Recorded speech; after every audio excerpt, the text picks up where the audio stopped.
Longreachning eng katta kamchiligini aytaman. Men ham buni oldin bilmagandim. Videoni oxirigacha ko'ring, iloji bo'lsa tarmoqli marketingda ishlaydigan barcha tanishlaringizga yuborib qo'ying.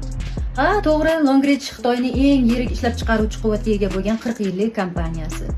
Ha, to'g'ri, AQShda, Yaponiyada, Fransiyada 8 ta ilmiy tadqiqot markazlari ham bor. Mayli, bularning hammasi to'g'ri.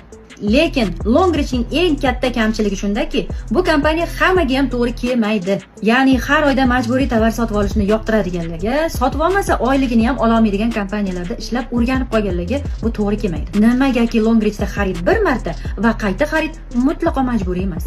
Keyingisi, dollarli paketlar bilan ishlaydigan kompaniyalarda ishlashni ma'qul ko'radiganlarga ham to'g'ri kelmaydi. Chunki Longreachda $30, ya'ni 360 ming so'mlik xaridni o'zi yetarli. Ha, yana bir oyda bir marta pul tushadigan sistemalarda ishlab o'rganib qolganlarga Longreach yoqmaydi. Chunki Longreachda oyda bir marta emas, kuniga ham pul ishlasa bo'ladi. Endi diqqat qiling, eng asosiysini aytaman sizga.